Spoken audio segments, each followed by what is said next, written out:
Hi. Ron വുഡ്രൂഫ് എന്ന അമേരിക്കക്കാരൻ്റെ ലൈഫിനെ base ചെയ്തുകൊണ്ട് ജീൻ മാർക്ക് വാലി സംവിധാനം ചെയ്ത സിനിമയാണ് ഡല്ലാസ് ബയേഴ്സ് ക്ലബ്ബ്. 1985 ആണ് ഈ സിനിമ സെറ്റ് ചെയ്ത് വെച്ചിട്ടുള്ള ടൈം പീരീഡ് എന്ന് പറയുന്നത്.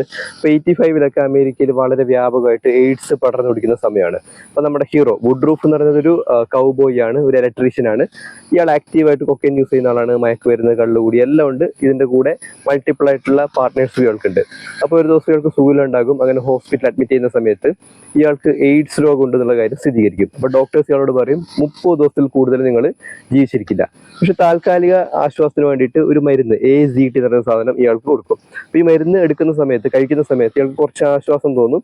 അങ്ങനെ വലിയ കുഴപ്പമില്ലാത്ത രീതിയിൽ അയാൾ പോകുന്ന സമയത്ത് ഈ മരുന്ന് വർക്ക് ആവുന്നുണ്ടെന്നുള്ള കാര്യം അവർക്ക് മനസ്സിലാകും. പക്ഷെ അമേരിക്കയിൽ ഈ AZT എന്ന സാധനം ഉപയോഗിക്കാൻ പറ്റില്ല. അതിന് ആ മരുന്നാണ് ഉപയോഗിക്കാനുള്ള നിയമപരമായിട്ടുള്ള ഇതൊന്നും അതിനില്ല.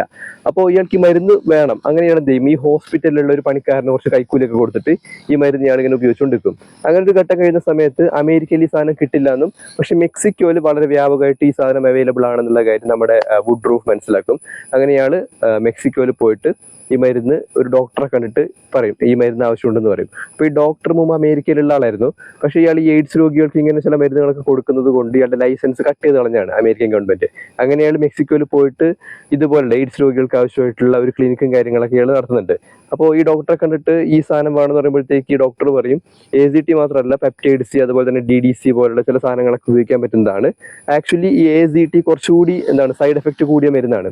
അങ്ങനെ ഇയാൾ എന്ത് ചെയ്യും, ബാക്കിയുള്ള മരുന്നും കൂടി വാങ്ങിക്കൊണ്ട് നേരെ അമേരിക്കയിലേക്ക് വരും. അങ്ങനെ ഈ അമേരിക്കയിലുള്ള ഡല്ലാസിലുള്ള കുറേയധികം എയ്ഡ്സ് രോഗികൾക്ക് ഈ മരുന്ന് ഇയാൾ വിൽക്കാൻ വേണ്ടി തുടങ്ങും. അപ്പോൾ ഇതിൻ്റെ കൂടെ ഇയാൾ ഒരു ട്രാൻസ് വുമണിനെ കൂടി പരിചയപ്പെടുന്നുണ്ട്.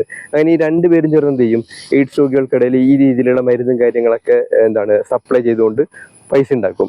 ഇന്റർസ്റ്റെല്ലറിലൊക്കെ അഭിനയിച്ചിട്ടുള്ള മാത്യു മകോണിയാണ് ഈ സിനിമയിലെ ലീഡ് റോളിൽ വന്നിട്ടുള്ളത്.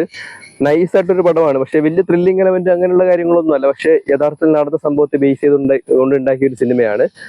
ഇമോഷണൽ ആയിട്ടുള്ള ഒരുപാട് രംഗങ്ങളും കാര്യങ്ങളൊക്കെ ഉണ്ട്. പിന്നെ മാത്യു മകോണിയുടെ ഒരു ആക്ടിങ് സ്കില്ലൊക്കെ അറിയാലോ. ഇന്റർസ്റ്റെല്ലറിലൊക്കെ അദ്ദേഹം ഇമോഷണൽ ആയിട്ടുള്ള സാധനങ്ങൾ ചെയ്യുന്നതിന് അത് കണ്ടിരിക്കാൻ തന്നെ ഭയങ്കര രസമാണ്. അപ്പോൾ അമേരിക്കയിൽ ഒരു കാലഘട്ടത്തിൽ ഉണ്ടായിരുന്ന ഈ രീതിയിലുള്ള ഈ മെഡിക്കൽ രംഗത്തുണ്ടായ കുറേ കാര്യങ്ങൾ, അതുപോലെ തന്നെ അവിടെയുള്ള LGBT-കൾക്കിടയിൽ ഉണ്ടായ ചില പ്രശ്നങ്ങളൊക്കെയാണ് ഈ സിനിമയിൽ പറഞ്ഞു വയ്ക്കുന്നത്. നൈസായിട്ടുള്ളൊരു പടമാണ്. അപ്പോൾ കണ്ടു നോക്കുക ഡല്ലാസ് ബയേഴ്സ് ക്ലബ്ബ്.